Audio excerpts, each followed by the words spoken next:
Reservations local బాడీలో జరిగేటువంటి elections local body ఎలక్షన్స్లో జరగబోయేటువంటి ఎలక్షన్స్లో మరి రిజర్వేషన్స్ 42% ఇస్తూ జీవో నెంబర్ 9 ఇవ్వడం జరిగింది. దానిపైన మరి కొంతమంది హైకోర్టులో కేసు వేయడము, అది సుదీర్ఘంగా మరి వాదనలు జరగడము, నిన్న సాయంకాలము మరి స్టే ఇవ్వడము, ఆ ఎన్నికల్ని మరి షెడ్యూల్ అనౌన్స్ చేసి నిన్న ఉదయం పూట నామినేషన్లు ప్రక్రియ మొదలైన దాన్ని రద్దు కూడా రాష్ట్ర ఎన్నికల కమిషన్ చేసిన విషయం మనందరికీ తెలుసు, రాష్ట్ర ప్రజలకు తెలుసు.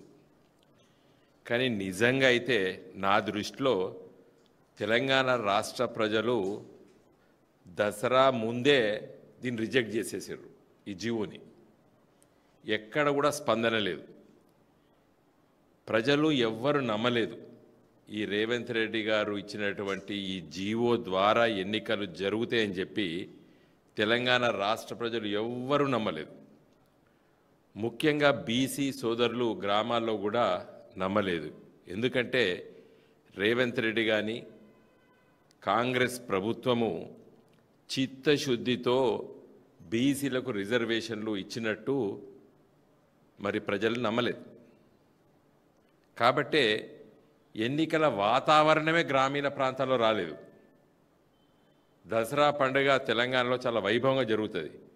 ఎవరు పండుగ కార్యక్రమాలు తప్పితే కానీ రాజకీయ కోలాహలం ఎక్కడ జరగలేదు. నేను ప్రత్యేకించి కొన్ని గ్రామాల్లో ఉన్నటువంటి మా నాయకులతో మాట్లాడినప్పుడు అన్న ఎవరు నమ్ముతలేరు ఎన్నికలు అయితే అని చెప్పేసి అన్నారు. అంటే ప్రజలు తీర్పు మొదలైచేసిండ్రు ఈ ఎన్నికలు జరగవని. కారణం ఏంది? రేవంత్ రెడ్డి గారే. ఎందుకంటే రేవంత్ రెడ్డి గారు చెప్పిండు, ప్రజలకు చెప్పిండు, టీవీలలో చెప్పిండు, అన్నిటి చెప్పిండు, ప్రజలు మోసపోవడానికి సిద్ధంగా ఉన్నారు, నీ మోసం చేస్తా అని చెప్పిండు. అది శాసనసభ ఎన్నికల్లో చెల్లింది. వాగ్దానాలు ఇచ్చిండు, ఆ వాగ్దానాలు కొంతవరకు ప్రజలు నమ్మిరు, చాలా తక్కువ పర్సంటేజ్. మా పార్టీ ఓటమి కూడా కేవలం 1.6% ఓట్లతోనే మేము ఓడిపోయినాం. తక్కువ శాతంతోనే మరి రేవంత్ రెడ్డి ప్రభుత్వం ఏర్పడేది తెలంగాణ రాష్ట్రంలో. కాబట్టి ఈ 2 సంవత్సరాల లోపట రేవంత్ రెడ్డి పరిపాలన చూసి ప్రజలు అర్థం చేసుకున్నారు, ఈయన ఏది చెప్పినా కూడా నమ్మొద్దు మనం. ఎందుకంటే ఆయన ఏమన్నాడు, ప్రజలు మోసపోవడానికి సిద్ధంగా ఉన్నారు, నీ మోసం చేస్తా అన్నాడు. కాబట్టి ఇప్పుడు ప్రజలు సిద్ధంగా లేరు, ఈయన మోసం చేస్తా అన్నా కూడా ప్రజలు సిద్ధంగా లేరు. కాబట్టే ప్రజలు ఎవ్వరు నమ్మలేదు. మొన్న ఎన్నికల జరుగుతాయని చెప్పి కూడా ఎవరు కూడా ఆశపడలేదు.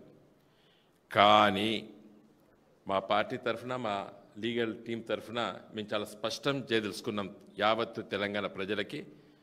ఉత్కంఠంగా వాదనలు అవన్నీ జరిగినా ప్రజలు చాలా బ్రహ్మాండంగా తెలుసుకున్నారు ఏం జరుగుతుంది ఏందనేది. తెలంగాణ రాష్ట్ర ఆర్థిక శాఖ మంత్రి బట్టి విక్రమార్క గారు, కొంతమంది మంత్రులు నిన్న సాయంకాలం తీర్పు వచ్చిన తర్వాత ప్రెస్ మీట్ పెట్టారు. పెట్టి బీఆర్ఎస్ పార్టీని, బీజేపీని విమర్శించారు. వాళ్ళు బీజేపీని విమర్శించడంలో నేను తప్పు పడతలేను. కేంద్రం లోపల వాళ్ళు సహాయ సహకారం అందించలేదు, ఆ చట్టాన్ని మరి రాష్ట్రపతి దగ్గర ఉన్న చట్టాన్ని మరి ఆమోదింపయ్యలేదు. తర్వాత దాన్ని రక్షించడానికి 9వ షెడ్యూల్లో బీజేపీ పొందపరిచేటువంటి ప్రయత్నం చేయలేదని మీరు మాట్లాడితే బీజేపీ పైన తప్పేం లేదు. కానీ బీఆర్ఎస్ పార్టీని కూడా మీరు నిందించే ప్రయత్నం చేసిండ్రు. మీరు మొన్న ఈ ప్రయత్నం చేసిండ్రు, ఏది రిజర్వేషన్లు శాతం పెంచడానికి. టీఆర్ఎస్ ప్రభుత్వం నాడు మరి కేసీఆర్ గారి నాయకత్వాన ఏప్రిల్ 2017 లోపట్నే చట్టం చేసి ఎస్సీ ఎస్టీ రిజర్వేషన్లు పెంచాలి, ఎందుకంటే తెలంగాణ రాష్ట్రం ఏర్పడిన తర్వాత వారి సంఖ్య శాతం పెరిగిందని చెప్పి ఒక నిర్ణయం చేసి శాసనసభలో బిల్లు పాస్ చేసి కేంద్ర ప్రభుత్వానికి పంపిస్తే మరి అది గవర్నర్ గారు ఢిల్లీకి పంపించడం, ఢిల్లీలో రాష్ట్రపతికి పంపించడం, రాష్ట్రపతి కార్యాలయం హోమ్ మినిస్టర్కి పంపించడం, వాళ్ళు మేము సుప్రీంకోర్టు ఇందిరా సహాని కేసు 1992లో ఇచ్చిన తీర్పు ఉంది కాబట్టి మరి వాళ్ళ ఎలాంటి నిర్ణయం తీసుకోలేదు. ఇప్పటి వరకు కూడా ఆ బిల్లు రాష్ట్రపతి ఆమోదం కోసం అక్కడనే పెండింగ్ ఉన్నది. మీకంటే మొదలు ప్రయత్నం చేసినాం మేము. తెలంగాణలో బడుగు బలహీన వర్గాలకి మొదటి దశలో ఎస్సీ ఎస్టీతో ప్రయత్నం చేసింది కేసీఆర్ గారి ప్రభుత్వం. మరి చట్టంని రక్షించేటువంటి ఏదైతే బాధ్యతను సుప్రీంకోర్టు ఇచ్చినటువంటి తీర్పును అధిగమించాలంటే ఈ రెండు పార్టీలు, నేను చెప్పేది చాలా ముఖ్యమైన ఇష్యూ చెప్తున్నా, కాంగ్రెస్ పార్టీ బీజేపీ పార్టీలు ఇవి రెండు కూడా సుప్రీంకోర్టు ఎన్నో సందర్భాల్లో తీర్పులు ఇస్తే దాన్ని అధిగమించడానికి వాళ్ళు రాజ్యాంగ సవరణ చేశారు. నేను మొదటిది చెప్తున్నా, చాలా ముఖ్యమైనది. ఇందిరాగాంధీ గారు 1972 ఎన్నికల తర్వాత ఆమె మరి చట్ట వ్యతిరేక కార్యక్రమాలు చేసి గెలిచిందని చెప్పి రాజనారాయణ గారు అలహాబాద్ కోర్టులో కేసేస్తే ఎన్నికల పిటిషన్ను రాజనారాయణ గారు గెలిచారు, ఇందిరాగాంధీ గారు ఓటమి పాలేరు. మరి ఆ తీర్పు అమలు చేయాలి అంటే ఇందిరాగాంధీ రాజీనామా చేయాలి, ప్రధానమంత్రిగా రాజీనామా చేయాలి. ఇందిరాగాంధీ ఏం చేసింది? రాజ్యాంగ సవరణ చేసి, రాజ్యాంగ సవరణ 39th అమెండ్మెంట్ చేసి ఆ తీర్పును అధిగమించే విధంగా రాజ్యాంగ సవరణ చేసింది. రాష్ట్రపతి స్పీకర్కే ఉండేటువంటి ప్రొటెక్షన్ ఏదవుతుందో దాన్ని ప్రైమ్ మినిస్టర్ అనేటువంటి పదాన్ని కూడా రాజ్యాంగంలో పొందుపరిచి రక్షణ తీసుకుంది ఇందిరాగాంధీ. అంటే ఒక వ్యక్తి కోసం కాంగ్రెస్ పార్టీ రాజ్యాంగ సవరణ చేసింది. మరి ఈ కృష్ణమూర్తి కేసు ఎప్పుడు వచ్చిందండి? 2010లో తీర్పు వచ్చింది, సుప్రీంకోర్టు ఇచ్చింది 50% కంటే ఎక్కువ దాటొద్దని. మరి మీది అప్పుడు కాంగ్రెస్ ప్రభుత్వం కదా, సోనియామ్మనే కదా పరిపాలిస్తుంది, మన్మోహన్ సింగ్ గారి ప్రధానమంత్రిగా. మీరు ఏం ప్రయత్నం చేసిండ్రు? మీ పార్టీ ప్రధానమంత్రి ఇందిరాగాంధీ కోసం రాజ్యాంగ సవరణ చేసుకుంటారు, తీర్పులు ఇస్తే ఆ తీర్పుల్ని అధిగమించేటువంటి ప్రయత్నం చేసినటువంటి కాంగ్రెస్ పార్టీ మరి కృష్ణమూర్తిగా ఇచ్చినటువంటి వారి ఆ కేసులో సుప్రీంకోర్టు ఇచ్చినటువంటి తీర్పును అధిగమించడానికి మరి బీసీలకు, ఎస్సీలకు, ఎస్టీలకు ఆ రాష్ట్ర ప్రభుత్వాలు లోకల్ బాడీస్ లోపల పర్సంటేజ్ పెంచితే కోర్టు తీర్పులను అధిగమించే విధంగా మరి షెడ్యూల్ 9లో ఎందుకు పొందపరిచే ప్రయత్నం కాంగ్రెస్ పార్టీ చేయలేదు? సో కాంగ్రెస్ పార్టీ ఇందిరాగాంధీ కోసం రాజ్యాంగ సవరణ చేసింది కానీ బీసీల కోసం చేయలేదు, ప్రయత్నం కూడా చేయలేదు. ఇలా రాహుల్ గాంధీ గారు దేశవ్యాప్తంగా తిరుగుతాడు. నేను రాహుల్ గాంధీ గారిని అడుగుతున్నా, పార్లమెంట్లో నేను అప్పుడు 2014 నుండి 19 వరకు నేను ఎంపీని. రాహుల్ గాంధీ గారు పార్లమెంట్లో మోడీ గారిని కౌలించుకున్నాడు. మోడీ గారిని ఆయన సీటు దగ్గర పోయి కౌలించుకున్నాడు. ప్రధానమంత్రి మోడీ గారిని లోక్సభలో పోయి కౌలించుకున్నాడు రాహుల్ గాంధీ. మరి ఇప్పుడు అట్లా కౌలించుకో, బిల్లు పెట్టు, రిక్వెస్ట్ చేయి మోడీ గారిని అఫీషియల్ బిల్లు పెట్టమని, లేకపోతే నువ్వు ప్రైవేట్ మెంబర్ బిల్లు పెట్టు. ఈ సుప్రీంకోర్టు ఇచ్చినటువంటి తీర్పును అధిగమించి ఎస్సీలు, ఎస్టీలు, బీసీలకి మరి వాళ్ళ జనాభా రీత్యా ఉండాలని చెప్పి పెట్టొచ్చు కదా కాంగ్రెస్ పార్టీ. ఈ రాహుల్ గాంధీ గారు ఢిల్లీలో చేసే ప్రసంగాలు, రేవంత్ రెడ్డి గారు తెలంగాణలో చేసే ప్రసంగాలు అన్నీ కూడా మోసపూరితమైనటువంటి ప్రసంగాలు, ఆచరణ శూన్యం. ఇది ప్రయత్నం చేసిండ ఇప్పటివరకు కాంగ్రెస్ పార్టీ. ఇవాళ పార్లమెంట్లో opposition leader, LOP leader of opposition, cabinet minister rank ఉంటుంది. ఒక్కసారైనా పార్లమెంట్లో సుప్రీంకోర్టు ఇచ్చే తీర్పును అధిగమించే విధంగా దాన్ని ఓవర్కమ్ కావడానికి మరి మేము ప్రయత్నం చేస్తున్నాము అని చెప్పి ఒక్కసారైనా రాహుల్ గాంధీ మాట్లాడిండా? ఖార్గే గారు మాట్లాడినరా? కాబట్టి కాంగ్రెస్ పార్టీకి చిత్తశుద్ధి లేదు. నవ్వినరు ప్రజలు.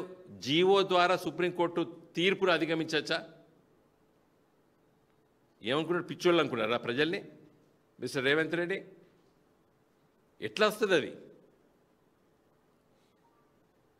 మా దగ్గరికి మా పార్టీ నాయకుల దగ్గరికి మా వాళ్ళు మరి మాకు బీఫామ్ ఇస్తారా అది ఇస్తారంటే అసలు కానే పోదని మొదలు చెప్పాము. ఎందుకంటే రాజ్యాంగంతో నడుస్తుంది ఈ దేశం. ఎట్లా పడితే అట్లా జరగదు. తర్వాత బీజేపీ ఒక బాధ్యతాయుతమైనటువంటి పదవిలో ఇలా మోడీ గారు ఉన్నారు. 2014 ఇలా 2025 11 సంవత్సరాలు పరిపాలన. మరి వీళ్ళు కూడా సుప్రీంకోర్టు తీర్పు ఇచ్చింది. వోడాఫోన్లో ట్యాక్స్ కట్టాలని చెప్పి తీర్పిస్తే కాంగ్రెస్ అధికారంలో ఉన్నప్పుడు ఒక చట్ట సవరణ చేసిండ్రు. దాన్ని మళ్ళీ Vodafone international court of justice తీసుకెళ్ళిండు. ఇవన్నీ జరుగుతున్నప్పుడు మోడీ గారి ప్రభుత్వము ఇన్కమ్ ట్యాక్స్ కట్టుమని సుప్రీంకోర్టు ఇచ్చిన తీర్పును, కోట్లాది రూపాయల తీర్పును కూడా అధిగమించే విధంగా బీజేపీ రాజ్యాంగ సవరణ చేసింది. సుప్రీంకోర్టు తీర్పును నల్లిఫై చేసేసింది 2021లో బీజేపీ ప్రభుత్వం. వోడాఫోన్కు ఉన్నటువంటి ప్రేమ ప్రజలపైన, బీసీలపైన లేదు కదా బీజేపీ పార్టీకి. ఇట్లా చెప్పకపోతే ఇది కోర్టు వాదనలు కావు. ఒక 10-20 కేసులు నేను సైడ్ చేస్తా. సుప్రీంకోర్టు ఇచ్చినటువంటి తీర్పులను దాన్ని మరి అధిగమించాలంటే ఆ తీర్పును నువ్వు దృష్టిలో పెట్టుకొని మళ్ళీ రాజ్యాంగ సవరణ చేసి చట్ట సవరణ చెయ్యాలి. ఇన్కమ్ ట్యాక్స్ చట్టాన్ని సవరించారు బీజేపీ ప్రభుత్వం. పార్లమెంట్లో తీర్పు అనేది ప్రజాక్షేమం కాదు, ప్రజా సంక్షేమం కాదు. ప్రజలకు రాజ్యాంగం హక్కుల ద్వారా సుప్రీంకోర్టు తీర్పు ఇవ్వచ్చు. అసలు 9th షెడ్యూల్ ఎందుకు పెట్టినరు? కొన్ని చట్టాలని రాజ్యాంగంలో ఉన్నటువంటి ప్రాథమిక హక్కులకి భంగం కలిగేటువంటి చట్టాలుంటే కోర్టుకు పోతే వాటిని తప్పుపడతాయి కోర్టులు.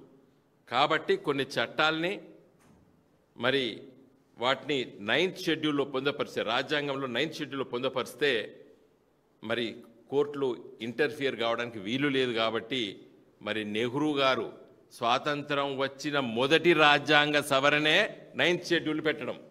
1951లోనే స్వాతంత్రం వచ్చి మొదటి సంవత్సరం లోపట్నే మరి రాజ్యాంగ సవరణ చేసి first amendment to the constitution is insertion of 9th schedule in the constitution. కొన్ని రక్షించాలి. ఎందుకంటే అప్పుడు జమీందారీ సిస్టమ్ రద్దు చేస్తున్నారు, ప్రాథమిక హక్కుల్ని కొన్ని భంగపరుస్తున్నారు, రైట్ టు ప్రాపర్టీని భంగపరుస్తున్నారని చెప్పి కోర్టు పోతే స్టేలు వస్తాయి. కాబట్టి కొన్ని చట్టాలకి రక్షణ ఉండాలి ప్రజా సంక్షేమం కోసం అని చెప్పి మరి 9th షెడ్యూల్ పెట్టిర్రు. ఈరోజు బీజేపీ కానీ కాంగ్రెస్ పార్టీ కానీ మరి ఈ బీసీ రిజర్వేషన్లు వాళ్ళ జనాభా దృష్టిలో పెట్టుకొని పెంచడానికి ప్రయత్నం చేస్తే రక్షణ కల్పించడానికి బీజేపీ పార్టీ, కాంగ్రెస్ పార్టీ ఘోరంగా విఫలమైనాయి ఈ దేశంలో. సుప్రీంకోర్టు తీర్పు ఇచ్చినప్పుడు కేంద్రంలో కాంగ్రెస్ పార్టీ అధికారంలో ఉంది 2010లో. అప్పుడు కాంగ్రెస్ పార్టీ ప్రయత్నం చేయలేదు. ఇలా వోడాఫోన్ లాంటి వాళ్ళకి ఇన్కమ్ ట్యాక్స్ ఎగ్గొట్టడానికి రాజ్యాంగ సుప్రీంకోర్టు తీర్పును అధిగమించి మరి చట్ట సవరణ చేసింది బీజేపీ పార్టీ. బీజేపీ ఇంకా చాలా చేసింది. National commission for backward classes 103 amendment ద్వారా ఏం చేసిందంటే మరి మేమే ఆ త్రిబుల్ టెస్ట్ ఉన్నాయి కదా, డెడికేటెడ్ కమిషను, ఎంక్వైరీ చేయడము, ఇవన్నీ చేసే ప్రయత్నము కేంద్ర ప్రభుత్వంలో ఉన్నటువంటి రాజ్యాంగబద్ధమైనటువంటి national commission for backward class చేస్తుందని చెప్పి అమెండ్మెంట్ చేసి వాళ్ళు రక్షణ తీసుకున్నారు. మరి సుప్రీంకోర్టు తన తీర్పులో 2021లో okay fine you can go head అన్నారు. మళ్ళీ తర్వాత ఆ తీర్పును అధిగమించడానికి అయ్యో ఆ బాధ్యత మా నెత్తి మీద ఎందుకు, ఏ రాష్ట్రానికి ఆ రాష్ట్రానికి ఇస్తామని చెప్పి మళ్ళీ స్టేట్ కమిషన్స్కి, బీసీ కమిషన్స్కి ఆ అధికారాన్ని మళ్ళీ రాజ్యాంగ సవరణ చేసి 105 ప్రకారం ఇచ్చింది. అంటే బీజేపీ ఆ బాధ్యత నుంచి తప్పించుకున్నది. ఏది ఎన్యూమరేషను, బీసీల ఎన్యూమరేషను, వాళ్ళ లెక్కలన్నీ ఉన్నాయి కదా, ట్రిపుల్ టెస్ట్, ఎంపిరికల్ డేటా, తర్వాత వాళ్ళ ప్రపోర్షన్ ఎంత, వీటన్నిటిపైన ఆ డెడికేటెడ్ కమిషను ఆ ఎంపిరికల్ డేటా తీసుకోవడం బాధ్యత మాకెందుకని తప్పించుకున్నది బీజేపీ పార్టీ రాజ్యాంగ సవరణ చేసి.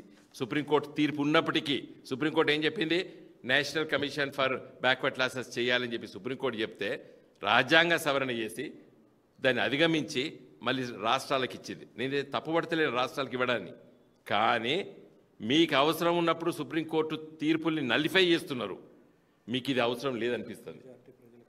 మెజారిటీ ప్రజలు, బీసీలు, ఎస్సీలు, ఎస్టీలు, ఈ దేశంలో ఉన్నటువంటి బడుగు బలిగిన పేద వర్గాల సంక్షేమం కోసం మరి అడ్డొచ్చేటువంటి సుప్రీంకోర్టు తీర్పుల్ని అధిగమించడానికి రాజ్యాంగ సవరణ కాంగ్రెస్ పార్టీ చేయలేదు, బీజేపీ పార్టీ చేయలేదు. ఏమనంటే మా మీద దాడి చేస్తారు. ఈయనమాట మేమట పోయి ఇక్కడ ఇంప్లీడ్ కావాలట. పొన్నం ప్రభాకరును ఆయన చెప్తాడు, బట్టి విక్రమార్కర్ మీరు పోయి డ్రామాలు చేసినరు. నిన్న హైకోర్టులో కోర్టు హాల్కి పోయి మంత్రులు పోయి ఆడ కూర్చొని ఫోటోలు వీడియోలు చేసి యావత్తు తెలంగాణ ప్రజలకి ఏదో మేము పెద్దది గొప్పగా చేస్తున్నామని చెప్పి డ్రామాలు చేశారు. మాది డ్రామా కంపెనీ కాదు. మాది టీఆర్ఎస్ పార్టీ 2017లో పట్టే మేము దీనిపైన కొట్లాడినాం. దాదాపు 8 ఏండ్ల కిందనే మీరు ఇట్లా కొట్లాడినరు. మేము రాజ్యాంగబద్ధంగా కొట్లాడినాం. ప్రధానమంత్రి మోడీ గారి దగ్గరికి కేసీఆర్ గారు వెళ్ళిర్రు. ఇది 9th షెడ్యూల్లో పెట్టమని చెప్పి ఆ రోజు ఆర్గ్యూ చేసినాం. రాజ్యాంగంలో ఎక్కడ కూడా 50% సీలింగ్ లేదు అని చెప్పి మొదటిసారి మోడీ గారిని నిలదీసినటువంటి వ్యక్తి కేసీఆర్ గారు. మేమే ప్రత్యక్ష సాక్షులం. ఈరోజు మీ దగ్గర కూడా ఉన్నారు కొందరు మా పార్టీలకు వెళ్ళి వేణువులు. అడగండి, కేసీఆర్ గారు కాన్స్టిట్యూషన్లో ఎక్కడున్నది 50% సీలింగ్ ఎక్కడున్నది రాజ్యాంగంలో అని చెప్పి కూడా ప్రధానమంత్రి మోడీ గారిని నిలదీసినారు ప్రైమ్ మినిస్టర్స్ ఆఫీస్లో. మేం ప్రత్యక్ష సాక్షులం. సుప్రీంకోర్టు పేరు చెప్పి ఇలా తప్పించుకునే వాళ్ళు కాంగ్రెస్ పార్టీ, బీజేపీ పార్టీ. కాబట్టి నిన్న సుప్రీంకోర్టులో కూడా ఒక పిటిషన్ వేసిండ్రు కొంతమంది, ఇక్కడ హైకోర్టులో కేసిండ్రు. సరే, వాళ్ళు వ్యక్తులుగా వేసుకున్నారు, అది వేరే విషయం. కానీ ఇలా బాధ్యత ఎవరిపైన ఉన్నది? రాష్ట్ర ప్రభుత్వం పైన ఉన్నది. చిత్తశుద్ధి ఉన్నట్టయితే మిస్టర్ రేవంత్ రెడ్డి ప్రధానమంత్రి దగ్గర ఉన్నాడు. 2 బీజేపీ మంత్రులు ఉన్నారు కదా ఇక్కడ మన రాష్ట్రంలో. 9th షెడ్యూల్లో దీన్ని పొందపరచమని చెప్పి లెట్ us ఫైట్. మేము ముందుంటాం. నిన్న నీలాగా హైకోర్టుకు వచ్చి డ్రామా చేయడానికి మేము ముందుంటాం. మేము చిత్తశుద్ధితో ఉన్నటువంటి వాళ్ళము. రాజ్యాంగం పట్ల, చట్టాల పట్ల విలువ ఉన్నాం కాబట్టి మేము చెప్పినాం. కాబట్టి దయచేసి ఈ డ్రామాలు ఇవన్నీ వేస్ట్. ప్రజలు ఎవ్వడు కూడా నమ్మలేదు. మొన్నని దసరా పండుగప్పుడు చూసినా ఎవ్వడు కూడా ఎన్నికలు ఇవంతా మోసం చేస్తాడు రేవంత్ రెడ్డి అని చెప్పి యావత్తు తెలంగాణ ప్రజలు మొన్ననే రిజెక్ట్ చేసిండ్రు. ఎన్నికలు జరగవని నిన్న హైకోర్టు రిజెక్ట్ చేసింది.